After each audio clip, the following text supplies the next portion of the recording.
አዲስ አበባ ተጠሪነቷ ለፌዴራል መንግስት እንዲሆን ከስምምነት ላይ መደረሱ ተሰማ። የከተማዋ ባለቤትነት አሁንም በፌዴራል መንግስት ስር እንዲሆን ከስምምነት ላይ የተደረሰው እየተካሄደ ባለው ሀገራዊ ምክክር ላይ ነው። በዚህም በከተማዋ ባለቤትነት ጉዳይ ሰፍኖ የነበረው ውጥረት ሳይረግብ እንዳልቀረ ተነግሯል። በራያ አላማጣ ወረዳ የትግራይ ኃይሎችን ኢላማ ያደረገ የድሮን ጥቃት ተፈጸመ።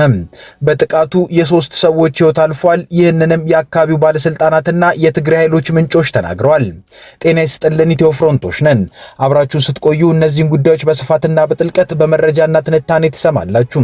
እስከዛው ቻናላችንን ሰብስክራይብ፣ ላይክ እና ሼር እያደረጋችሁ አብራችሁን ቆዩ።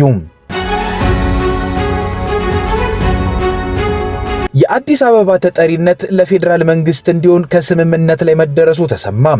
የከተማዋ ባለቤትነት አሁንም በፌዴራል መንግስት ስር እንዲሆን ከስምምነት ላይ የተደረሰው እየተካሄደ ባለው ሀገራዊ ምክክር ላይ ነው። በምክክር ሂደቱ እስካሁን በጣም አስቸጋሪ ከነበሩት የምክክር አጀንዳዎች መካከል የነበረው በፌዴራል ከተሞች ከነዚህም ውስጥ የአዲስ አበባ ከተማ ህጋዊ ቁመና ወይንም ባለቤት ማን ነው የሚለው የነበረ ሲሆን ይህ አጀንዳም በዚሁ ምክክር ላይ እልባትን ሳያገኙ ከሚጠናቀቁ ውስጥ ሊሆን እንደሚችል ከተሰጉት መሃል ነበር። ሆኖም በስተመጨረሻ ከተማዋ ተጠሪነቷን ለፌዴራል መንግስት ይሁን የሚለው ጉዳይ አስማሚ ሆኖ መጥቷል። ይህም ከሞላ ጎደል ከተማዋ ባለችበት ህጋዊ ቁመና ትቀጥል እንደማለት መሆኑን ለመረዳት ተችሏል። አሁን ባለው የኢፌዴሪ ህገ መንግስት ላይ የአዲስ አበባ ከተማ ነዋሪዎች ራሳቸውን በራሳቸው የማስተዳደር መብት ያላቸው፣ ነገር ግን የከተማ አስተዳደሩ ተጠሪነት ለፌዴራል መንግስቱ ነው። አሁን ምክክሩ ባለበት ሁኔታም በሀገራዊ ምክክሩ ላይ የፌዴራል ከተሞች ህጋዊ ቁመና ወይንም የአዲስ አበባና ድሬዳዋ ህጋዊ ቁመና ላይ የሚመክረው 500 አባላት ያሉት አንዱ ቡድን ከተማዋ ተጠሪነቷ ለፌዴራል መንግስት ይሁን በሚለው አማራጭ ላይ ለመፈራረም ተቃርቧል። የአዲስ አበባ ባለቤትነት ወይንም ህጋዊ ቁመና ጉዳይ በሀገራዊ ምክክሩ ላይ እጅጉን አጨቃጫቂ እንዲሁም በተወያዮች በኩልም የገዢው ብልጽግና ፓርቲ ሰዎች ከብልጽግናም ከኦሮሚያ ክልል ተወክለው የመጡት ተወያዮች የምክክር ሂደቱን በእጅጉ አውከውታል ብለው ሰፊ ቅሬታን ሲያቀርቡበት የነበረ ነው። እነዚህ አካላት በምክክሩ ላይ የአዲስ አበባ የኦሮሚያ ክልል ከተማነት ህገ መንግስታዊ እውቅና እንዲሰጠው ሰፊ ክርክርን ሲያደርጉና ከዛም በላይ የቡድን ተወያዮች ላይ ጫናንና ማስፈራሪያን ሲያደርሱ እንደነበር ሲገለጽ ቆይቷል። በዚህም ሳቢያ ተወያዮች የሀገራዊ ምክክር ኮሚሽኑ በሂደቱ ላይ የሚታዩ ግድፈቶችን የማያስተካክል ከሆነ የምክክር ሂደቱን አቋርጠው እንደሚወጡ ማስጠንቀቂያ ይሰጣሉ። ይህን ማስጠንቀቂያን ከሰጡ መካከል የአማራ ብሔራዊ ንቅናቄ አብን ፓርቲ ይገኝበታል። አብን ፓርቲ በምክክር ሂደቱ ላይ በተለይም የአዲስ አበባን እጣ ፈንታ በሚወስነው የምክክር ቡድን ውስጥ በርካታ ያልተገቡ ድርጊቶች እየተደረጉ መሆናቸውን፣ ለአብነትም ውይይቱ ሲጀመር ከስር ጀምሮ ያልዳበሩ አጀንዳዎች መካከል ላይ መምጣታቸውን፣ በመሃል ላይ የቁጥር ብልጫን ለመውሰድ ሲባል ግልጽ ባልሆነ መንገድ መጀመሪያ ላይ ያልነበሩ ተወያዮች መግባታቸውን፣ እንዲሁም በምክክሩ መካከል ለአስረጅነት ማብራሪያ እንዲሰጡ የተመደቡ ምሁራን ወይንም ባለሙያዎች በፍጹም ገለልተኝነት እንደሚጎድላቸው አጥብቆ ተችቷል። እነዚህ ማብራሪያን ስጡ ከተባሉ ምሁራን መካከል አንዳንዶቹ አዲስ አበባን የሚጠሩት ፊንፊኔ እያሉ ከመሆኑም ባሻገር በማብራሪያቸውም ተወያዮች አዲስ አበባ የኦሮሚያ ከተማ ነች ብላችሁ ወስኑ ለማለት ምንም ያልቀረው ድርጊትን ሲፈጽሙ ነበርም ይላል የአብን ፓርቲ ክስ። ፓርቲው በዚህና ሌሎች አጀንዳዎች ላይ እየታየ ያለው ድርጊት ካልተስተካከለም ምክክሩን ለማቋረጥ እንደሚገደድም በደብዳቤ ያሳውቋል። ሌሎች ተወያዮችም በአዲስ አበባ ህጋዊ ቁመና ወይንም ባለቤትነት ላይ አንዳንድ ኮሚሽነሮች ሳይቀሩ ከተማዋ የኦሮሚያ ከተማ ነች ብላችሁ ፈርሙ በማለት እስከ ማስገደድ ሲቃጣቸው ነበር ብለውም ቅሬታቸውን ሲያሰሙ ተደምጠዋል። በስተመጨረሻ ግን የአዲስ አበባ ተጠሪነት የፌዴራል መንግስቱ እንዲሆን ከስምምነት ላይ መደረሱን ኢትዮ ፍሮንት ከሆነኛ ምንጮቿ መረዳት ትችላለች። በዚህ ስምምነት ላይ በፌዴራል መንግስት ከተሞች ማለትም በአዲስ አበባና ድሬዳዋ ህጋዊ ቁመና ላይ የሚወያየው ቡድን አባላት አዲስ አበባ ተጠሪነቷ የፌዴራል መንግስት ይሁን በሚለው ላይ ፊርማቸውን ያኖራሉ ተብሎ እንደሚጠበቅም ነው መረዳት የቻልነው። ከጉዳዩ አወዛጋቢነት አንጻር በስተመጨረሻ ሐሳብን የመቀየር አዝማሚያ ካልታየ በስተቀርም የከተማዋ የፌዴራል መንግስት ተጠሪነት ከሞላ ጎደል ከስምምነት የተደረሰበት ጉዳይ መሆኑን ይህንን ዘገባ እስካዘጋጀንበት ሰዓት ድረስ ያለቀለት ጉዳይ ነው። በምክክሩ ላይ የአዲስ አበባ ከተማ ተጠሪነት ለፌዴራል መንግስት ይሁን ብቻም ሳይሆን የተባለው የኦሮሚያ ክልል በከተማዋ ያለው አስተዳደራዊ ጥቅም እንዲቀርም ተወስኗል። በዚህ ምትክም አዲስ አበባና ኦሮሚያ የጋራ ጥቅም ውል እንዲኖራቸው ነው መስማማት ላይ የተደረሰው። በዚህ መሰረት በኦሮሚያና በአዲስ አበባ ግንኙነት መካከል ጥቅም የሚባለው ጉዳይ እንደ ብቸኛ መብት ተሰጥቶት ከነበረው ከኦሮሚያ ክልል የጥቅሙ ጉዳይ የሁለቱም ሆኗል። ብሔራዊ ምክክሩ ሐምሌ 8 ቀን 2018 ዓ.ም ከጀመረ አንስቶ እንደ አዲስ አበባ ባለቤትነት ጉዳይ አወዛጋቢና ውጥረት ፈጣሪ አጀንዳ የለም ነበር ማለት ይቻላል። በመጨረሻ እንደውም በምክክሩ ሌሎች አጀንዳዎች የሌሉ እስኪመስል ድረስ የአዲስ አበባ የባለቤትነት ጉዳይ ከፍተኛ ውጥረት ፈጣሪ ሆኖ ቆይቷል። በሌሎች አጀንዳዎች ላይ መደረግ የነበረበትን የመጨረሻ ዙር ውይይትን እስከ ማዘግየትም ደርሷል። የአገሪቱ ገዥ ብልጽግና ፓርቲ ራሱ እንደ አንድ ወጥ ፓርቲ በአዲስ አበባ ከተማ ህጋዊ ቁመና ላይ አንድ ሀሳብ መያዝ አቅቶት ከየክልሎች የመጡ የፓርቲው ተወካይ የምክክሩ ተሳታፊዎች የተለያየ አቋምን እያንጸባረቁ ነበር። ብልጽግና ፓርቲ መጀመሪያ ላይ አዲስ አበባ ራሷን የቻለች ክልል እንድትሆን ነበር በምክክሩ ላይ ሀሳብ አቀርባለሁ ብሎ በፓርቲ ደረጃ አቋምን የያዘው። ሆኖም ምክክሩ ከተጀመረ በኋላ ለአዲስ አበባ የፌዴራል መንግስቱ ትሁን ወይንም የኦሮሚያ ትሁን የሚል አማራጮች ብቻ ሲቀሩ የፌዴራል መንግስቱ በባለቤትነት የያዛት የሚለውን አቋም ይዞ አልተባለም። ብልጽግናም ብቻ ሳይሆን በሀገራዊ ምክክሩ በአዲስ አበባና ድሬዳዋ ባለቤትነት ላይ የሚወያዩ ተሳታፊዎችን በብዛት አዲስ አበባ የፌዴራል መንግስቱ ትሁን በሚለው አማራጭ ላይ ድጋፋቸውን ሰጥተዋል። ችግር መፈጠር የጀመረውም ከዚህ በኋላ ነበር። ከኦሮሚያ ብልጽግና ፓርቲን የወከሉም ሆኑ የኦሮሚያ ጥቅምን እናስከብራለን ብለው በምክክሩ እየተሳተፉ ያሉ አካላት የተሳታፊዎቹ ምክር ሀሳብ ለመጨረሻ ዙር ሊቀርብ ሲል ቀድሞ ለውይይት አጀንዳነት ያልቀረቡ ሀሳቦችን አምጥተው ምክክሩ ይታወቅ ጀመር። እሱም አዲስ አበባ የኦሮሚያ አካል ትሁን የሚለውን ሀሳብ እንተውና አዲስ አበባ የኦሮሚያ ከተማ ናት የሚለው ነገር በህገ መንግስት እውቅና ይሰጥልን አሉ።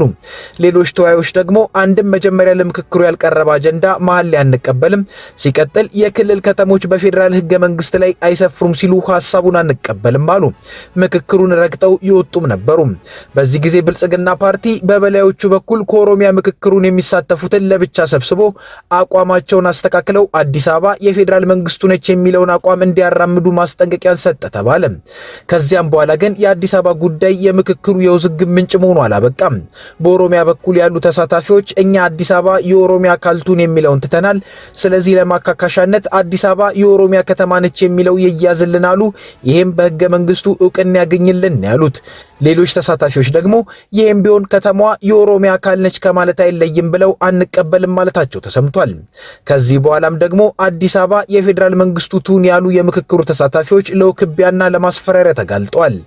እነዚህ የብልጽግና አባላት ማስፈራሪያና ዛቻ የደረሰባቸው ብልጽግና ፓርቲ በአዲስ አበባ ላይ የያዘውን አቋም ተቃርናቸዋል በሚል ነው። በዚህም ምክክሩ ሊጀመር ሲል አዲስ አበባ ራሷን የቻለች ክልል ትሁን ሲል የነበረው ብልጽግና ቀጥሎ ደግሞ አዲስ አበባ የኦሮሚያ ክልል አስተዳደር መቀመጫ መሆኗን እስከ መደገፍ መንሸራተቱ ታውቋል። በዚህም ምክንያት ከኦሮሞ ብልጽግና ውጭ ያሉት የራሱ ብልጽግና ፓርቲ አባላት ከባድ መደናገር ውስጥ ገብተውም ቆይተዋል። በሌላ በኩል የኦሮሚያ ብልጽግና አባላት የአስተዳደርና የአከላለል ጥያቄ ያላቸው የተለያዩ የብሔር አባላት የምክክሩ ተሳታፊዎችን አዲስ አበባ የኦሮሚያ ክልል መቀመጫ መሆኗን ደግፉና ጥያቄያችሁ እንዲመለስላችሁ እናረጋለን እያሉ ሲያግባቡ ነበርም ተብሏል።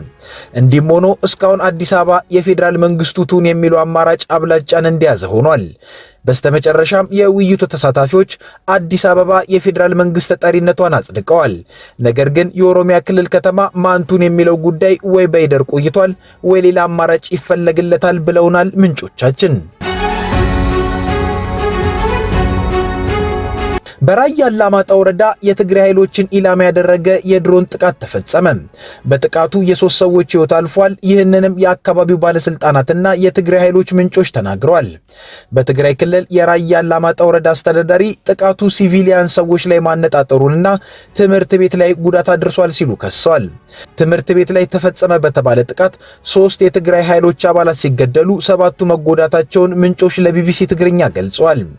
ቢቢሲ ያነጋገራቸው 3 ምንጮች እንደሚያስረዱት የድሮን ጥቃቱ የተፈጸመው ሰኞ ነሐሴ 4 ቀን 2018 ዓ.ም ጠዋት 2 ሰዓት ተኩል ገደማ ነው። ከአላማጣ ከተማ 50 ኪሎ ሜትር ርቀት ላይ በሚገኘው በዚህ ስፍራ 3 ጊዜ ጥቃት እንደደረሰ ተገልጿል።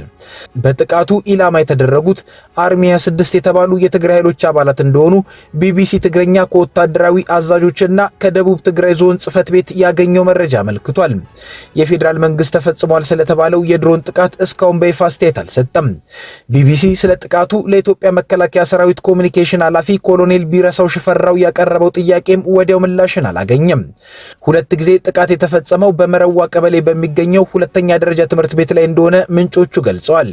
ስማቸው እንዳይጠቀስ የጠየቁ አንድ የትግራይ ኃይሎች አባል ጥቃቱ በሁለተኛ ደረጃ ትምህርት ቤት ላይ ነው የተፈጸመው፣ ክረምት በመሆኑ ትምህርትም ስለሌለ የአርሚ 26 አባላት በዚያ ተጠልለው ነበር ሲሉ ጉዳት የደረሰባቸው የትግራይ ኃይሎች አባላት መሆናቸውን አስረድተዋል። በዚህ ጥቃት 3 የትግራይ ኃይሎች አባላት ወዲያውኑ እንደተገደሉና 7ቱ ደግሞ ጉዳት እንደደረሰባቸው የሲቪል እንዲሁም ወታደራዊ ምንጮች ተናግረዋል። ጉዳት የደረሰባቸው ሰዎች ወደ ሆስፒታል መወሰዳቸውንም አክለዋል። ሶስተኛው ጥቃት የደረሰው ወንዝ የሚገኝበት አካባቢ እንደሆነም ተገልጿል። በትግራይ ክልል የራያ አላማጣ ወረዳ አስተዳዳሪ ዳንኤል ታምራት በበኩላቸው ጥቃቱ ሲቪሊያን ሰዎች ላይ ማነጣጠሩና ትምህርት ቤት ላይ ጉዳት ማድረሱን በማንሳት ከሰዋል። ድሮኗ ጉዳት ያደረሰችው በሰላማዊ ሰዎች ላይ ነው። ጥቃት ያደረሰችው አንደኛ በትምህርት ቤት፣ ሁለተኛ ደግሞ ነዋሪዎች ውሃ በሚቀዱበት ስፍራ ላይ ነው። በርካቶች ቆስለዋል፣ አንድ ደግሞ ወዲያው ሞቷል ብለዋል። ጉዳት የደረሰባቸው ሰዎች ብዛትም 4 መሆኑን ተናግረዋል።